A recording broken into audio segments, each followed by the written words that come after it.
What's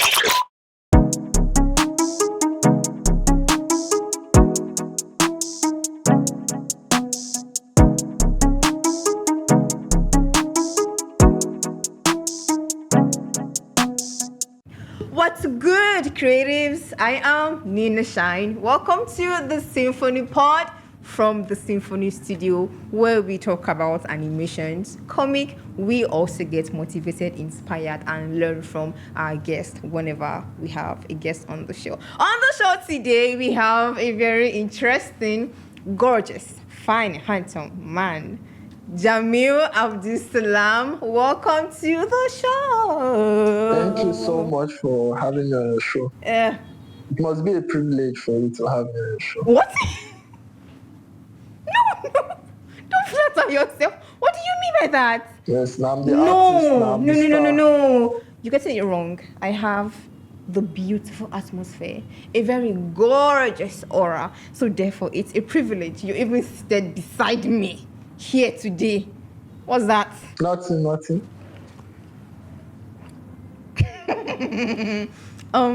Let's dive in without flattering you. I deserve all the flowers. So yes, how come animation? How come illustration? What led to Jamil and illustration? Were you sleeping one day, you just woke up like yeesh, illustration, or you had a divine encounter with the Holy Spirit and then boom, animation? Sorry, illustration. Why am I saying animation? Illustration. Or could there be a path? I see like you stepping into the light of animation. Could be. You never can tell. Well, it all started out as a passion. Yeah. Ever since I was a kid, I always loved drawing, but depending on my mood, actually, if I'm bored, if I'm happy, if I'm sad, I tend to like draw a lot. Yeah.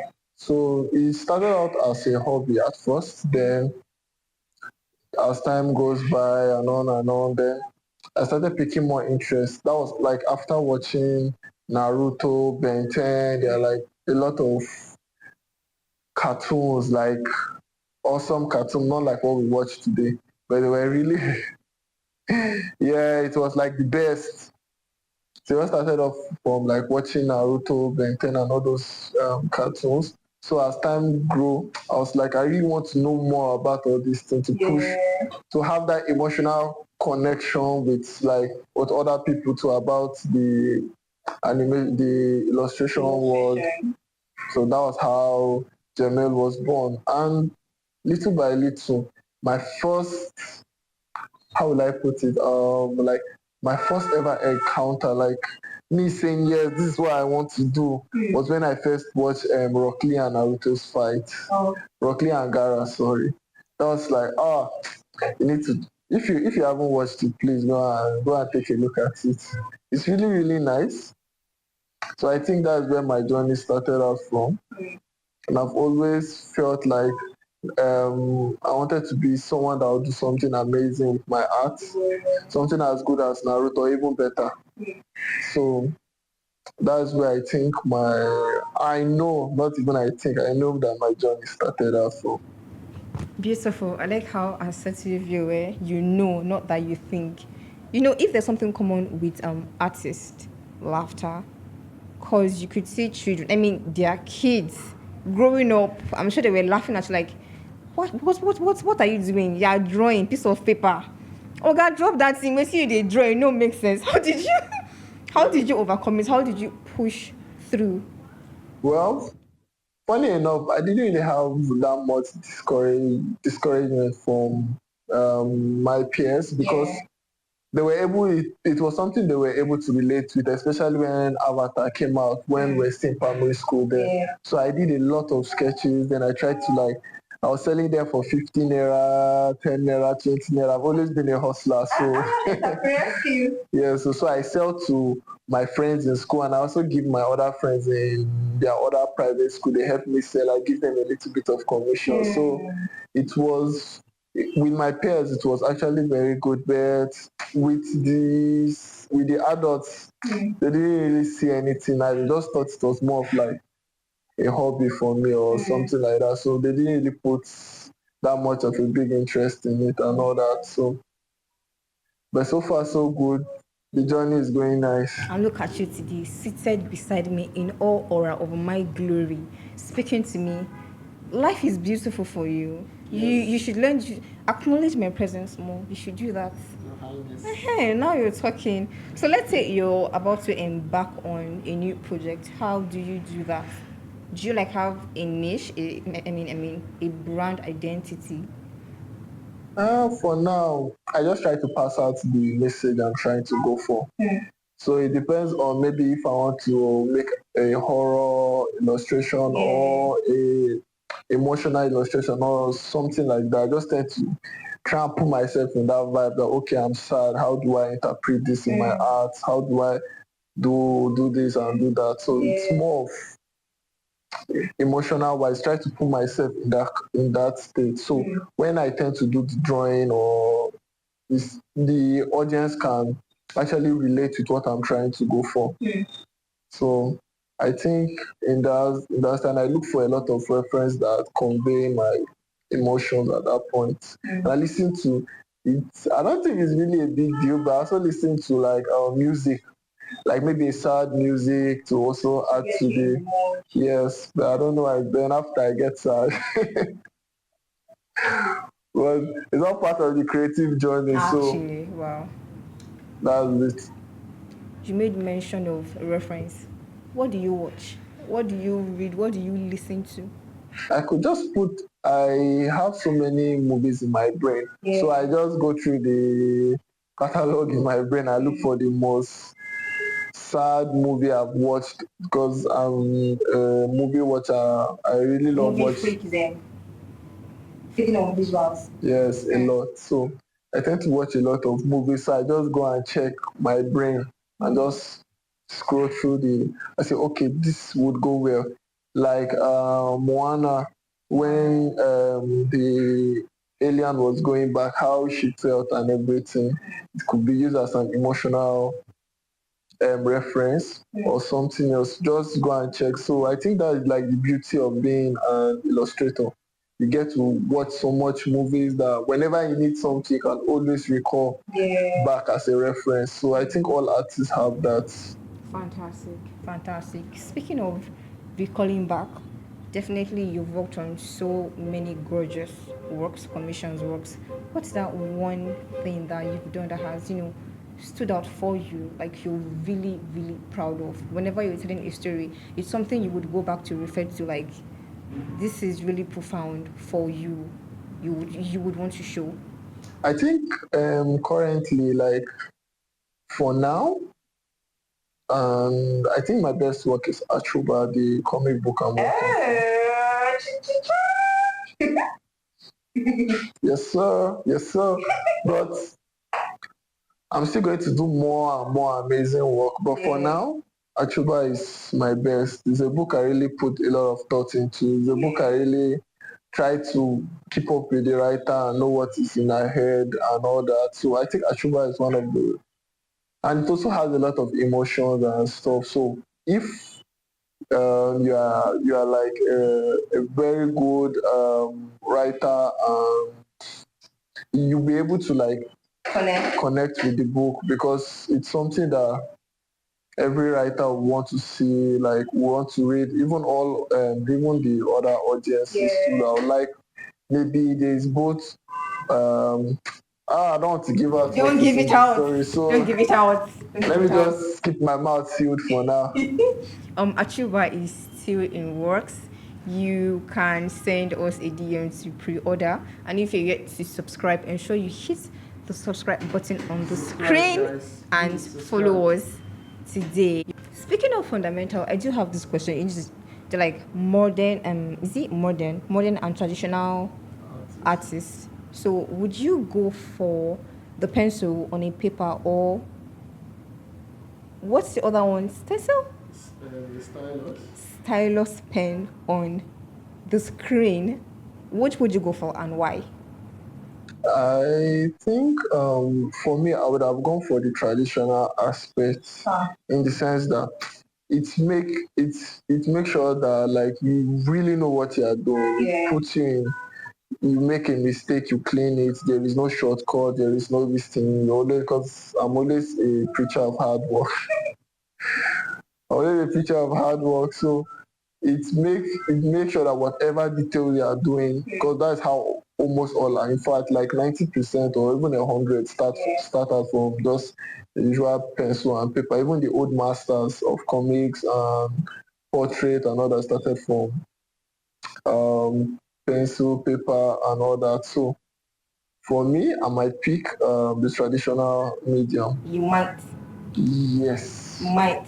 Because currently now we are in the digital era. Yeah.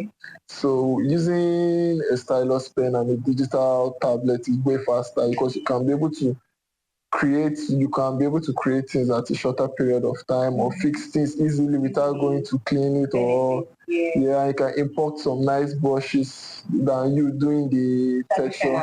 Yeah, because in traditional you need to do the texture, you need to find out how you make it look like it's what is there, but now you just need a textured brush for stylus and So you will still go for traditional instead of the for the modern day era. you like stress, so Modern day you era, don't want ease. I think I will go for the digital. You think. You're Yeah, still thinking. it's a two-way You've thing. not made decision, you're still thinking. I love both now, so it's hard to let go of one. Hands up, hands up. It's okay, no problem. Not is there. I know you watch a lot of artists. Like it's a healthy competition in the industry for you. So tell me, who are those, or who is that one artist you really admire? You feed on this person's work that it has impacted your work as an artist. Tell me. George Jimenez. He's a comic book artist. I think I found his work, I think about a year ago. But when I saw his work, I was like, I've been looking for, let's say, my art style, like you said, but I'm like, if I should ever have any art style, it's probably like him, even though it's not going to be perfect, but if it's as close to him as good, then I can add on it and build and create my own. Because the guy's artwork is just very, very good. I've also been trying how to take a look at a few of his works and trying to see how I can recreate it. So for him, the guy, and also David Finch, I think I started out, when I got into comics, I started by checking out some YouTube videos on David Finch. The guy is a very good teacher. So if anyone starting out with art, I think you should check out David Finch because he has the best anatomy and other things. The guy's work is really good.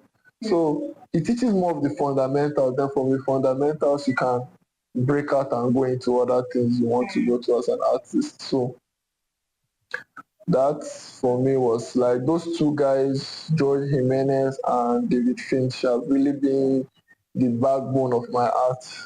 You did not even mention my name as moral support. You didn't even mention my name. Who are you? No atom of gratitude. Who are you? No atom of gratitude. I'm disappointed.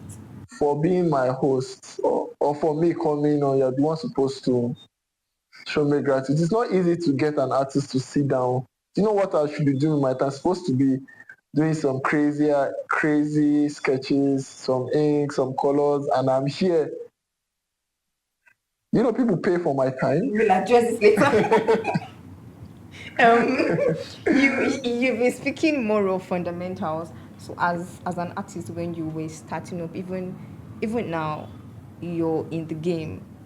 Can I can I refer to you as a professional, or like you're still in it?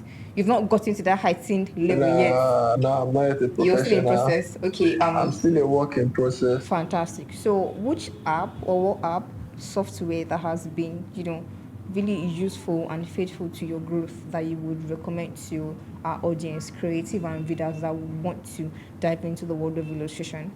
So I think Procreate is like the best from starting out as a newbie. When I started out being an artist, Procreate was like the best digital tool I started out with because it was user friendly, or more like Adobe, Photoshop, like Clip Studio and all that.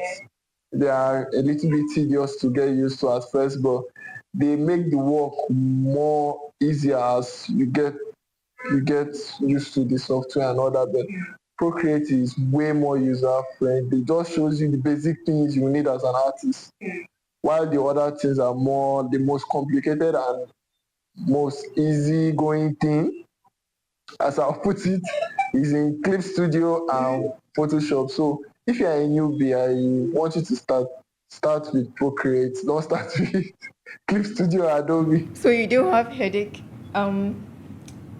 Deep down inside of me, I know there's this burning fire to become an illustrator or an animator one of these days, and I know I will fall not short, just higher.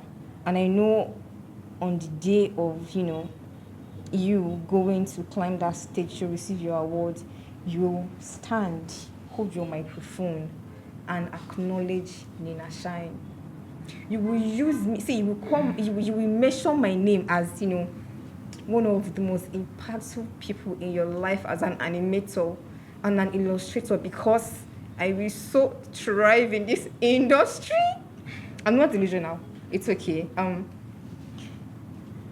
You've experienced and you've worked with so many artists, yeah, in the art world. So who is that underrated artist that you think, deserves more flowers and his works to be like, if you had the opportunity to be on every billboard, that everybody knows his abilities and come to recognize him and his artwork for what this person represents?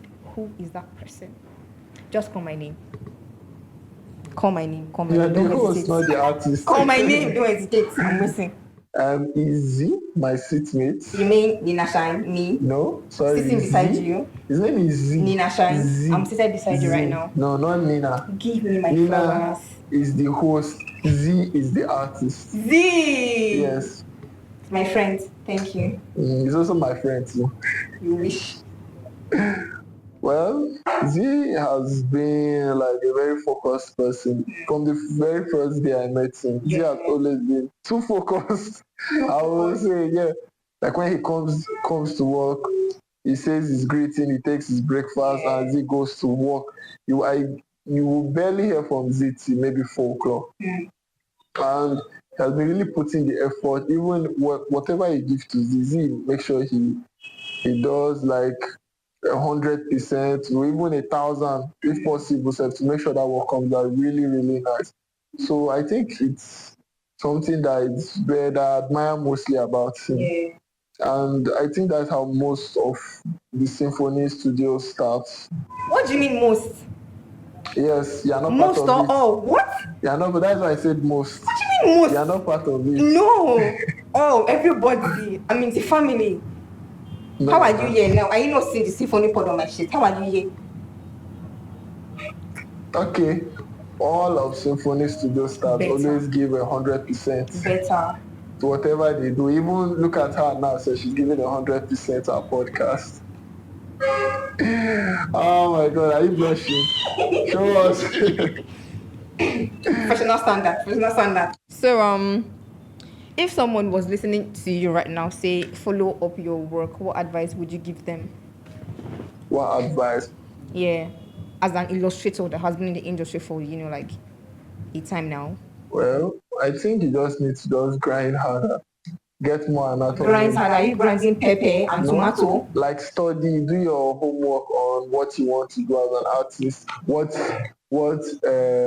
part you want to take and everything. If you want to be an illustrator and an animator. Speak up, I can't hear you. Yes, I have my mic here. An illustrator or an animator. So any one of those, you really need to take your time, do your research, and get very good at it. So it's not an easy way of life. It's not by using pencil and biro to just scramble on paper. Just dropping know that.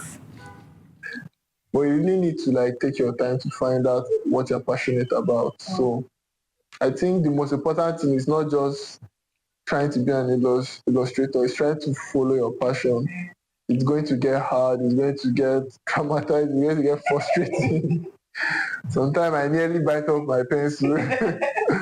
But at the end, it's worth it. Even though I'm not where I am right now, but I wasn't in this great studio like 2 years or 3 years back. Yeah. So for me to get to this level means I'm actually doing something right.